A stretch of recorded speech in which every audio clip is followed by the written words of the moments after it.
Zombie apocalypse.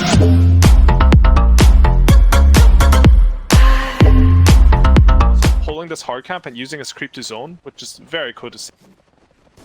Yeah, draws that other aggro so they can't do the same pull at the exact same time. So definitely cool, that one. And also getting a stack off at the same time. So some good micro there. And meanwhile, down bottom, able to get the kill on the lifestealer. Topson does go down mid. So that's what you're talking about, the strength. Miracle hitting that level 6 before the Pango roll came out. The second part is what's impressive. And it's not like OG, they aren't panicking, right? They're reading the map. They understand we're getting a lot more net worth. Let's just wait for our timing. And here it is. Blink Dagger on Axe. Put on Sumail. Going mid, looking for the call. Catches onto GH. Miracle's over there. Looking for the big LSA, but not going to find it. Now rotation coming in from Mars. Mind Control trying to take this fight, but it is an overwhelming amount of damage. Break, but look at the heal coming in from the Chen. Hand of God comes out. Mars Arena is now down. Roly-poly. Back and forth. Topson finds one.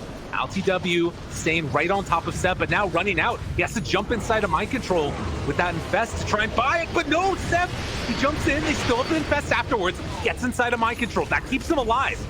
This was about as perfect as you could play it for Nigma, and they still lose the tower. But Lesh does go down. Can they find anything else? Looking for it. Oh, cancel Blink Dagger, and now the Winner's Curse. A chance for a turnaround. Miracle, he's got the LSA afterwards. Connects onto both. Finds the finish. Double kill for Miracle, so they hold off that aggression. And Curl gives Notail the tip. I see what you were doing. This could be big. What can they find with it? They have great vision. Good vision. Oh man, right on top of them. They see this the whole way through. And looking for the jump. Didn't get rage off or anything. The stun comes afterwards. And LTW gonna get dropped. So a good rotation, finds the kill, and you know, still 9-6. And trying to find a little bit of breathing room here is Nigma. I also want to mention, I love Miracle's build. He went Boots of Travel first, which at first I thought was really greedy considering the game state. But instead of going for a small item like Yo's after that, he just goes straight into the BKB. Well, jumped out. Mind Control, trying to find himself a kill here on a Notail, but gets hit by the root. The rest of the team is a bit too far away, and they will find Mind Control. Takes him down. Ceb making it where LTW is just walking brazenly into them. Maybe even before that. OG are crazy. Just beasts. So yeah, he is above his highest net worth ever on an Axe. And one of his highest net worths ever since playing TI5 on Ceb for this game. It's just, you know, a combination of a hero that obviously he knows well, feels good about, and then on top of that, it being meta, and the jump for the call. Oh, this is huge. They need to try and reset this one. Cold Embrace there for the save. Now they get the Winner's Curse to try and turn this. BKB out, LSA gonna connect. They need to take down Topson. Will it be enough? Right clicks coming through with the heal. It's more than enough. Miracle still staying as BKB, and then they jump out the call afterwards, trying to kill him, and they're gonna get him. Miracle drops. They lose ILTW to boot, and the heal, it's just too much. They've got an arena, but you can't really get out of this one with the heroes that matter, at least. They already got the lean and the lifestealer. And Chen, he's looking like a good hero this game. Yeah, no doubt. It's like, instead of playing, because you don't want to play Chen with your standard carries that go jungle, instead they draft him with an aggressive carry that gets more in stats. I mean, Sumail, he went back for the points in Split Earth. They're thinking about, I mean, Ceb has an illusion rune and Manta. That'd be a crazy jump. That's, I mean, to be fair, he's got illusion Manta too. That's it's a Monka. Yeah, you might solo kill him through the Wyvern heal.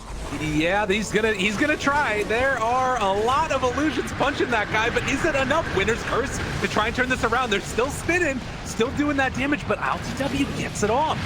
Able to walk away from that one still. The chase is really strong. GH trying to back away. They drop down the arena just hoping to escape from this one, but the Curse Crown is there. Miracle, big LSA, connects onto 2. Can they kill him off in time? Ceb dropping down low. Can they finish him? Yes.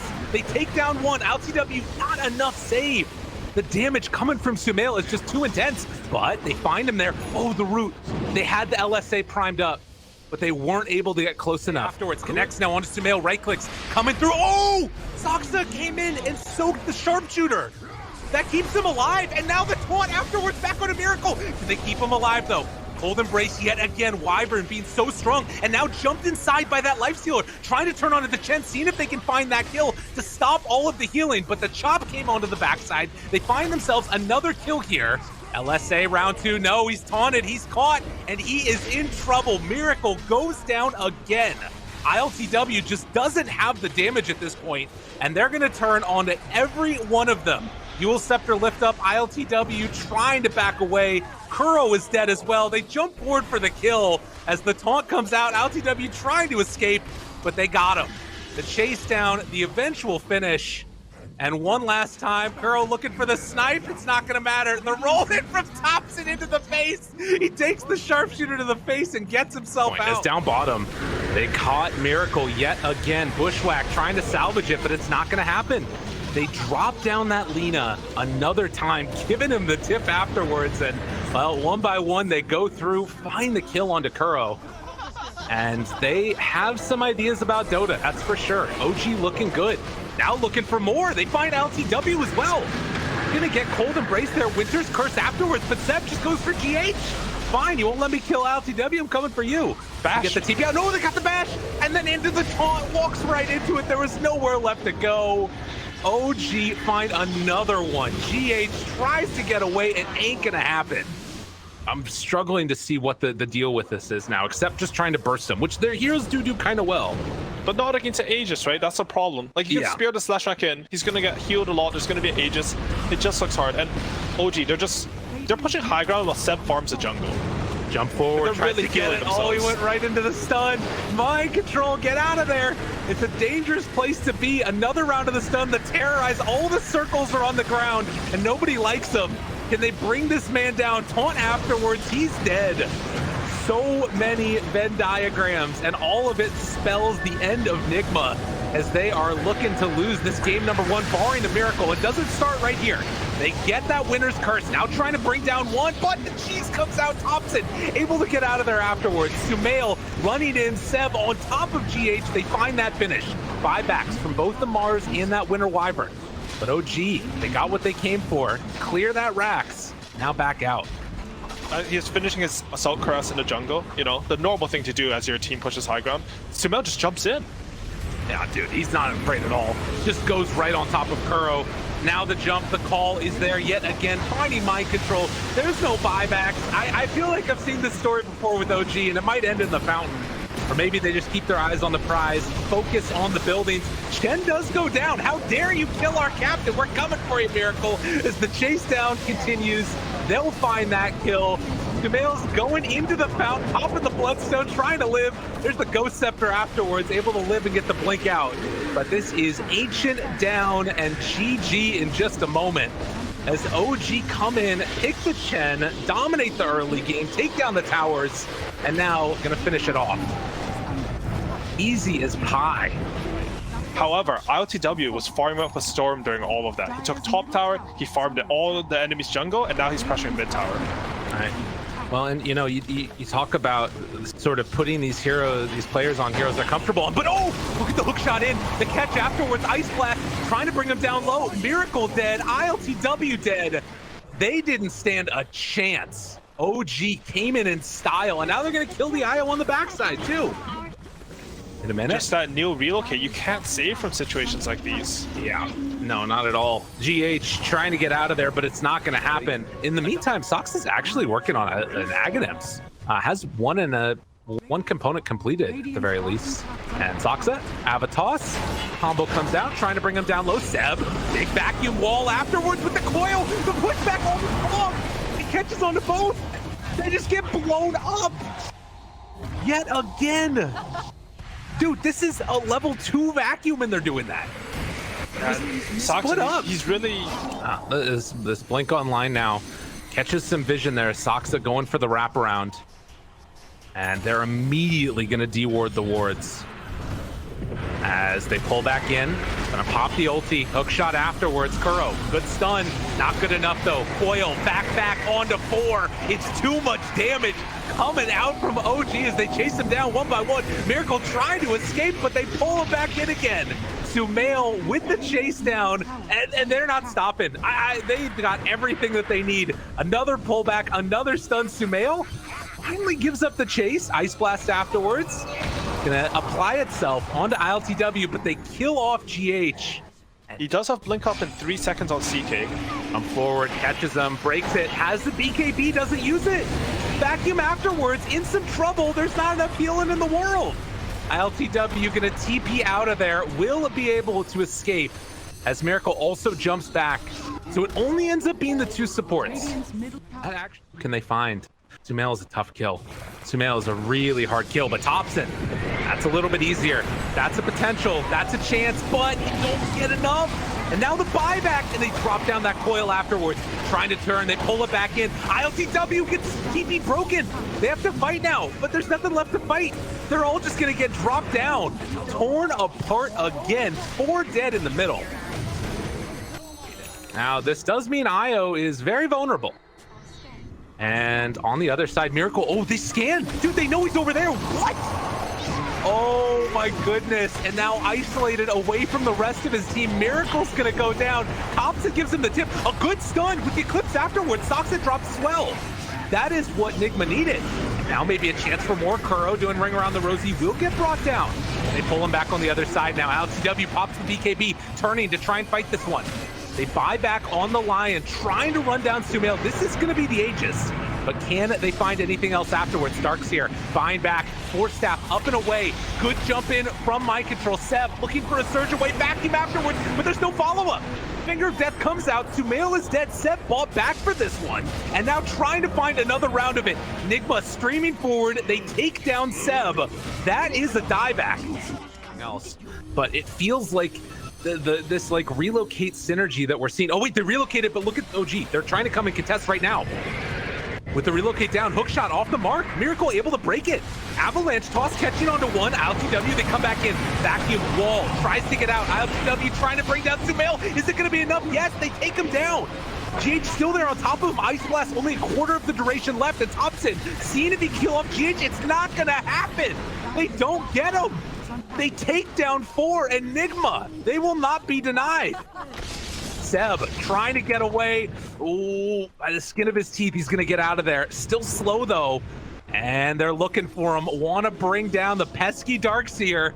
Hides off to the side, gets the blink away, drops down the ward, looking for any opening. He doesn't have a TP. They don't quite spot him. Dude, does Kuro go looking? They're gonna see him because his courier's gonna come.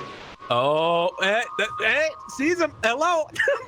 The other side. Yo, you go into showcase mode. They're face to face, nose to nose, but they do see the courier now. Now Kuro's gonna realize. Dude, does he get out of there? Throws out that stun, jumps in, finds it afterwards. They still spot him. And Ceb vacuum away, trying to escape. Hex afterwards, bottom lane, they're taking racks in the meantime while all this is going on, but they're keeping the Darkseer out of the fight. And it looks like eventually they will be able to bring down Ceb as the relocate goes out. Oh, Miracle brazenly TP's in, doesn't want to give up that outpost for free. They really want to commit to get that one, and they do get it. The Centaur TPing in too. The rest of the team can't come there, but the relocate, that's going out. Notail just getting torn apart. Ice Blast afterwards. Buyback comes out now from the Clockwork, looking to try and bring down Sumail. He's completely isolated, completely alone, nowhere to go. Dead with no buyback, and they are right outside the base. Hook shot in, but there's the Force Staff away, and now focusing down Ceb, doesn't have anywhere left to go. Avalanche toss, finger, and done. Another round, and Saksa desperately trying to stop this push. Look at this play here. Hook shot in, takes out the creeps, needs to get this catapult. They got to kill these catapults here. And will they be able to get it in time? There's the Cogs pushback. 1 catapult remains with 50 HP, but they're able to get it. Dude, that salvages the game. Saksa literally saving them. Yeah, he needs to get the second wave as well, but it won't quite be in time. Is there any way that OG can kill that one off? And there's no buyback on Clockwork is the thing. He was such an integral part of the fight. And Topson, he's running mid here, trying to get that wave. I'm not sure he's gonna make it in time. Yeah, he's looking for it. This is Luna versus buildings, guys. I know, they're already hitting the tier 4 towers. Topson has to get it. They jump in, they hex him though. They find Topson. They're gonna pop the glyph afterwards to try and slow this down. But with no Sumail for another 25 seconds, Nigma gonna try and take this down. With Tiny and Luna, it is so difficult to stop. They're 15 seconds away from having the wall back up, but Ceb completely under control. He gets blown up, 100 seconds without him. The puck tries to stop this pressure, but it is not going to happen. Eyes on the prize. GG called. OG threw one away, and Nigma picked it up. As he took over the Wild Wing Ripper little guy. And at least in the early goings, no lane appears to like get completely dominated here. Definitely the Mag is ahead of the Tidehunter too. But actually, looking for that catch now for a punch down on a no-tail. This will be big, and Mind Control able to draw first blood. Kuro goes down afterwards, but that's great for the Tide. The other thing, and just sort of this impending sense of doom I've kind of got right now, look in the dire jungle. There are a lot of stacks over there. Bushwhack, in the meantime, down bottom, trying to go for some type of a play here, as Roar has already been committed, as well as the Furion ulti. Chasing down, trying to find a kill. A lot of armor on Ceb, taking the tower hits. Punches in, the Bushwhack afterwards, trying to find a finish. Love the turnaround. Impale as well as the Earth Spike. They find one deal, and they TP out with the other. Ceb getting slowed down, and the body blocks coming in from the tree. Seeing if they can find a chase down, and they're going to. Look at these body blocks, just encapsulated in the trees, and GH is the one that cleans it up. This isn't looking like the Chen of game 1 at all. No. Their safe lane tower is dead. They can't take any towers with the creeps. And meanwhile, I mean, Sumail is farming a lot, but Miracle has been free farming on TA. It's, yeah, I think that this TA, I mean, granted, not a ton of stacks being taken for him, as they do find ILTW, and in some trouble. The drums, don't know if it's going to save him here. Roll back through, does a little do-si-do, hides away, jukes it out, and trying to TP out of there. Can they escape? No, the Bushwhack came through for the finish. But Nigma, look at the response. They just went straight into Roshan here. But they haven't played against Beastmaster in a while, and this Hawk, they've got full vision right now. They know what's going on. Can they get there in time to come and contest? Ceb moving in, wants to hit it. The Impale is out though. Miracle could finish off Roche, but instead turns to try and take down that Beastmaster. Right clicks coming through, he falls. So Roche still available to be taken. The rest of OG is trying to make the move over here. They jump out of the pit. Topson going for the roll through, but Refraction is up for Miracle. He's fine. Trying to burn through it right now with that tornado. Get brought down low, but not low enough. The good stun coming out from that Centaur, but the Rabbit, that's the better stun. Takes down Topson, turns on to No-Tail. 4 go down. Enigma gonna claim the Roche afterwards. If they can land a good sharpshooter onto Tidehunter, maybe burst him before Ravage, I could see them really dominate a team like Miracle mid though. He's getting rolled on.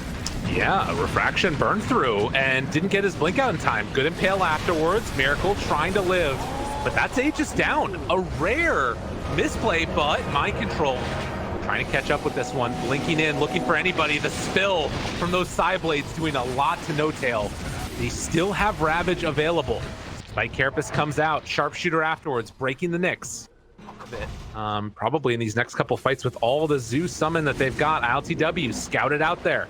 Axe is coming. Saksa tries to connect. There's a catch. Doesn't have BKB, doesn't have a way out. In some trouble, team trying to get there to help them, but it is going to be too late.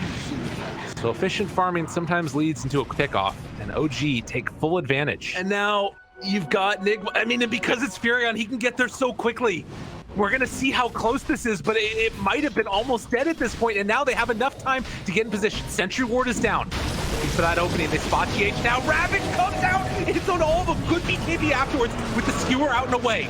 Meanwhile, the Roar comes as well. ILTW still living, goes for the Sprout to try and buy a little bit of extra time, but Ceb in the pit, super down low. Can't quite find that kill. They buy back on the Chen. ILTW inside the pit now, still managing to live. RP gonna be interrupted, but a triple kill for Saksa. This Hoodwink is doing so much. And with no more Nature's Prophet now, they actually have an ability to take down Roche for themselves. I can't believe it went like that. Wait, how did they lose the fight? I don't know. Nigma, no Ravage at this point. Ceb gonna be found. Impale afterwards, trying to bring him down low. Can they go for the kill all the way? Right clicks, but the roar, he gets away with nothing. 11 HP, he will eventually die. Meanwhile, though, the RP comes out. It's gonna connect onto both with the Rolling Thunder back onto them. They blow up the Nature's Prophet and that Nyx Assassin. Mind Control has to get out, trying to escape, but the Horn Toss pulls them back in. And they're going to eventually, well, no, TP out. Mind Control, oh, it's not quite enough. Saksa able to find the finish, and Kuro gets taken down by Topson. OG blow this game open, 4 dead again. There is no ward in the area for Nigma, but OG have a ton of vision. And they're smoked up on Nigma here. They have the Blink Ravage. Looks for it, jumps forward, potentially. It comes out, they find that Hex. BKB out from Ceb, gets caught. This is uphill into 1, and Topson able to get out of there just barely. He gets the roll off. The rest of them trying to run away. The Ravage has already been used. Sumail, this is on that skewer back. Looking for anybody here now. Topson is so low. He's got to run, looking for the Sideblade still, but it's not going to connect. BKB out now from Sumail, trying to hit from the lookout. Topson, he bashes Miracle, disarm afterwards. The BKB comes out, trying to find something here, but the bash again, and then the RP, the bash, the disarm, the RP, but Kuro tries to salvage it. Follow-up stem coming from GH. Do they have enough damage? Miracle, he needs another reflection, but it is not going to come out. No refraction left. ILTW gets taken down for the kill. OG somehow pulls something out of nothing. They have the follow-up as Kuro is going to get ran down, killed off. How do they keep winning these fights? Well, feeling like it's important in this game number 3 here as well. Trying to stay alive in the upper bracket. Looking for dive bomb onto Miracle. What? Disarm is there. Miracle gets roared. Sumail there on top of him again. They got him caught. He is dead. The dive bomb into the roar. Kuro goes down afterwards. Those Hawks are dangerous. And they take down 3. OG, 14,000 gold lead, and they're running it down a mid lane. Look at this. They're absolutely owning right now. And OG setting their sights on the tier 4 towers afterwards. They got to bring heroes home. Look at how quickly these tier 4 towers are going down. They get buyback now on the TA. You got potentially one more shot. Oh wait, he got hit by a sharpshooter. Goes down, has buyback afterwards. They need to buy back on everybody. You have to fight right now. Ravage is up, but OG, they're gonna retreat. They get away again. 22,000 gold. Oh, they're thinking about the fake back. They're ready. You want to see some things? RP into Skewer, into Centaur Stomp. Never mind, Centaur's dead.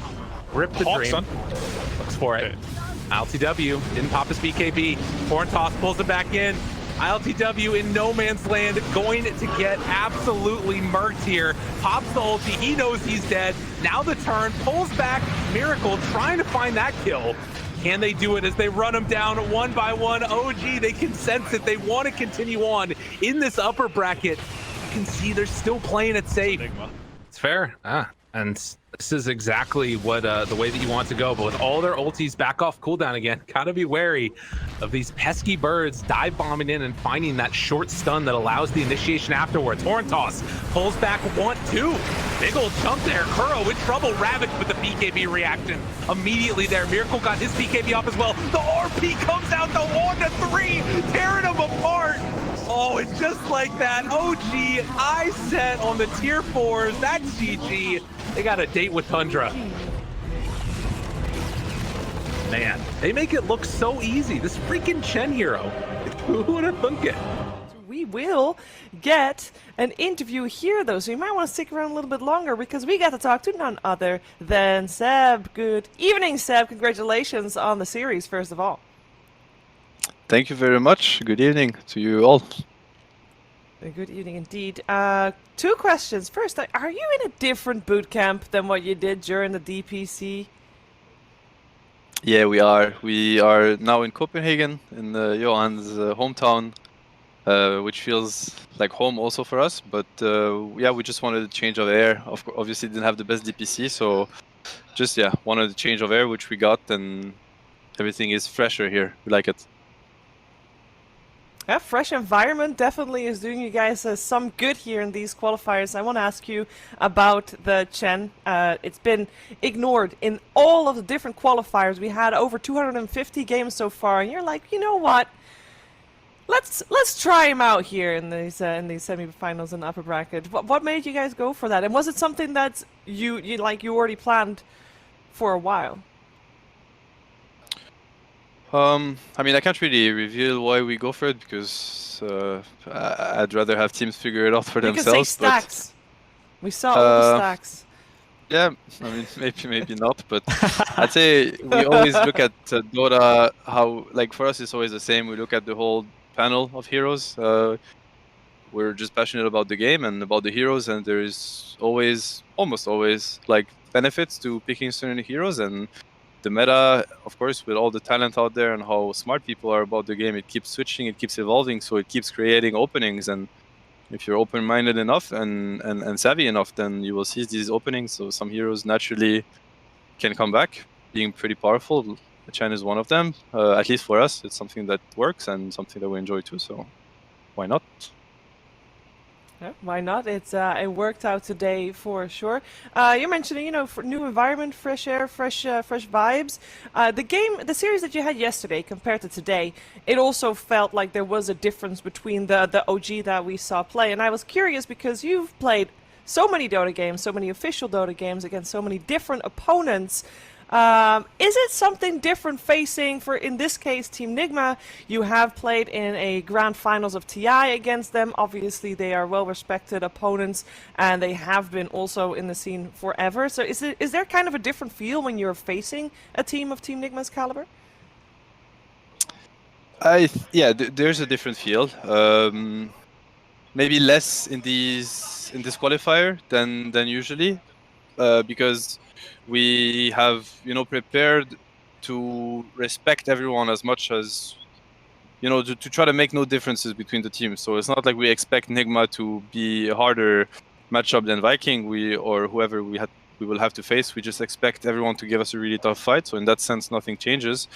But of course, there is a different vibe to it. We have history with these players. We have also been in a position where we were straight up learning from them, and they were showing us the way when they were on top of the region and stuff. So there's that too. Obviously, the TI history, and there's just a lot of respect between our two teams. We're pretty close, the players with each other's. I think our views on the game, on Dota, are also maybe a little bit more similar than to other teams. All of that put together makes it quite special. And to answer the first part of your question, why it maybe felt different tonight than yesterday, is because the two teams that we faced are absolute opposites in terms of how they play and what they read on the game is, and we have to take that into account when we go into a series. So that's probably why. Okay, I'm here with Trench PPD. They'd also like to ask you some questions. Yeah, first off, congrats on the series. Thank you for the awesome games. And secondly, you guys are playing up against Tundra next, and they're 4-0. I feel like they're playing the cleanest Dota at the moment in the qualifiers, at least so far. How confident is OG going into that matchup? Are you guys really like 10 out of 10? Like, you love your stuff right now? Yeah, I mean, I wouldn't say that we're confident because we're facing them. I think we're confident because we are in good form right now, good shape. We're very, very happy. We actually we haven't had to show as much as we have ready so far. So we're ready for a lot to come, and we're ready for the teams also that we've beaten once to have to face them again in a stronger version of themselves. And now specifically talking about Tundra, is one of the few teams that actually accepted to scrim us. So we have a little bit more knowledge on them that we have on other teams. So that's something that adds to the confidence, but we're not confident in the sense that we expect to beat them. Not at all. They're gonna put up a very, very solid fight, and we're gonna have to claw our way through the games if we want to win, which we're ready for sure. Cool, thanks. So, Seb, the mid players will often talk about this idea of like certain players they like facing up against and certain players they don't like. Now, as an offlaner, are there any like carry players that you just get like really excited to like try and ruin their game as an offlane player? I mean, actually, most of them, honestly, most of them. I think the ones that I feel like some of them get nervous. That's probably what makes me the happiest when I play against them. Like I can feel it in their gameplay, or they get upset when they get outplayed. They, you know, and then it just goes completely out of control. It just goes south. So I mean, the more emotional they get, I think the more fun it is for me. Especially it's been a carry patch for so long. So I mean, just like beating them up is just most of the joy I find in Dota these days is just about that. Honestly, this patch, man. They spent 2 years with armor and HP regen buff, like, so you know when they're going down, even though they have that, I just have a smile on my face. The Alright, no Dota mercy. Thank mentality you, Seb. coming through. Love to make other people's games miserable. Love the Dota game. Seb, I have one final question before you let go. I know it's late, but you touched upon it a second ago when you said that Tundra is one of the few teams that actually was willing to scrim you guys. Could you talk a little bit about how the preparation has been, how the scrimming has been? Because we've heard from multiple corners like there weren't that many scrims because you don't want to really play the teams that you might face in the qualifiers. Could you talk to us a little bit about that? Yeah, it's been special, but it kind of feels like TI for us. Like nobody wants to scrim us. It was the same before TI9. It was the same for this TI qualifier, so nothing new under the sun, I guess. But the fact that we could only scrim one region because all the other regions were kind of done with their action, and obviously China's going on, but China, we couldn't scrim Chinese teams. And yeah, most of the EU teams didn't want to scrim us anyway, so we mostly scrimmed against the lower bracket teams, a little bit of Brame and a little bit of Tundra, and that's good enough. I mean, we focus on ourselves. I think that works for us too. Of course, we like getting variety of scrims and yeah, just, you know, hearing about the different reads that people have about the patch. But we also had in the past to go through that, so yeah, we're also okay with it. That was basically how it went. Okay. Yeah. Not many streams. Yeah. Mostly about yourselves. Well, it's been working out so far. Congratulations once again, Seb. And we're going to let you go. Thank you for taking the time to talk to us, and good luck tomorrow in the upper bracket finals. Thank you very much. Have a good night.